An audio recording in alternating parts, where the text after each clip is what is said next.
कहाँ और किससे हो जाए ये किसी को नहीं पता होता। ये कहानी है प्रियंक की, जिसकी उम्र लगभग 19 वर्ष के आसपास होगी। बचपन से हॉलीवुड की वो फिल्में देखकर बड़ा हुआ है, जो कहानी को भी हकीकत बना देता है। वहीं दूसरी तरफ बॉलीवुड की ऐसी मसाला फिल्में जिनमें प्यार ऐसे परोसा जाता है जैसे किसी इंसान को जिंदगी मिलने के दो ही मकसद है, पहला इस दुनिया में आना और दूसरा प्यार करके बॉलीवुड का नाम रोशन करना। और प्रियंक ने भी एक नाम रोशन करने वाला काम किया।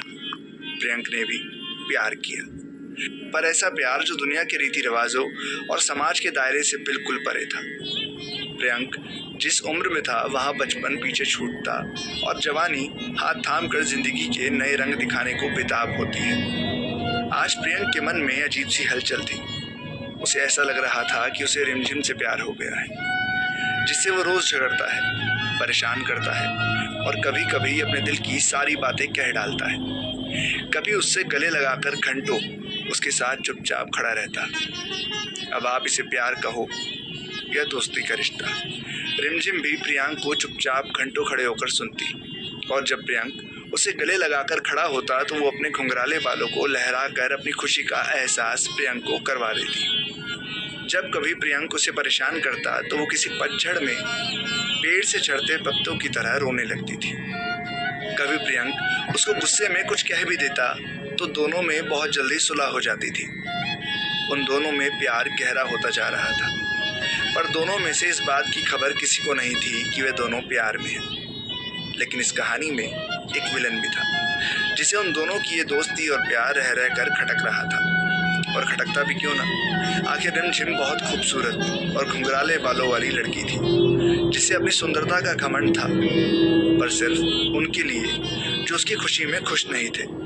लेकिन प्रियंक पर तो जान छिड़कती थी। जब भी कभी प्रियंक उससे मिलने आता तो वो बहुत नरम दिल से उसका स्वागत करती थी। रिमझिम इतनी खूबसूरत थी कि किसी का भी दिल उस पर आ जाए, इसमें कोई दो राय नहीं।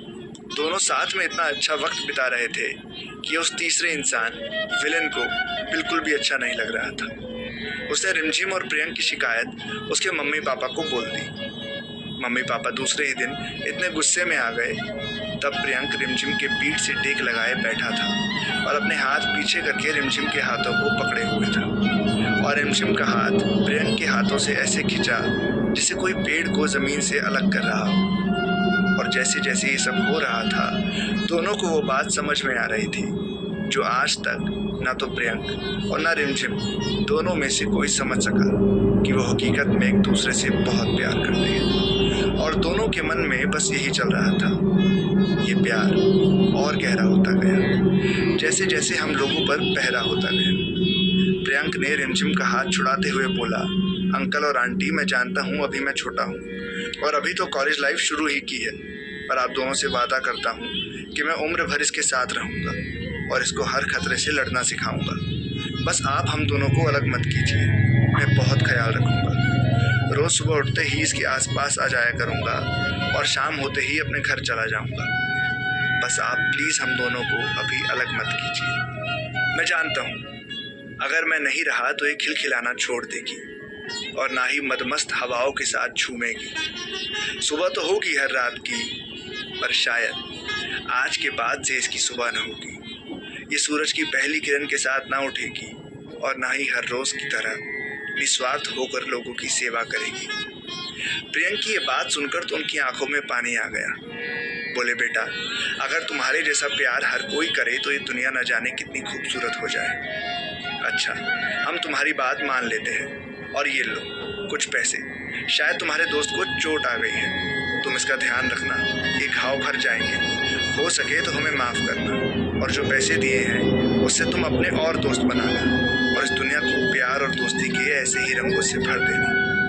अरे, मैं तो प्रियंक और रिमझिम के बारे में बताते बताते बाकी सबका परिचय कराना तो भूल ही गया। रिमझिम और कोई नहीं बल्कि उसके घर से कुछ दूर पर खड़ा वो विशाल पेड़ है जिसके साथ साथ प्रियंक ने एक उम्र गुजारी है। वो उम्र जो एक दोस्ती की तलाश में होती है, जिसे वो सब बात कह सके जो वो अपनी मम्मी पापा से नहीं बोल सकता, क्योंकि उनके पास प्रियंक को सुनने का टाइम नहीं है। वो दोनों ही अपनी बेहतर जिंदगी को और भी बेहतर बनाने में शायद ये भूल ही गए कि उनका एक बेटा है। जो उस उम्र में है जहाँ एक दोस्त की बहुत ज़रूरत होती है। और ये लोग रहते भी ऐसी जगह हैं जहाँ इंसान से ज़्यादा पेड़ उगते हैं और आए दिन उतने ही पेड़ काट दिए जाते हैं। प्रियंक बहुत शांत स्वभाव का लड़का है। वो जल्दी सबसे नहीं घुलता मिलता और जिससे घुल जाए उसके सामने तो वो बच्चा ही बन जाता है। उन दोनों के बीच में तीसरा आदमी एक लालची आदमी है जो पेड़ों की देख रेख करता है और उनके बड़े हो जाने पर उन्हें शहर के बड़े कारखानों में बेच देता है। प्रियंक की दोस्ती के मम्मी पापा वो लोग हैं जो दोनों तरफ की आरी पकड़कर प्रियंक और रिमझिम को अलग कर रहे थे और वो अपने पत्ते गिराकर अपना दुख जाहिर कर रही थी। दोस्तों, ये थी प्रियंक और रिमझिम की लव स्टोरी। तो अब समझ गए ना, प्यार कब कहाँ और किससे हो जाए किसी को नहीं पता।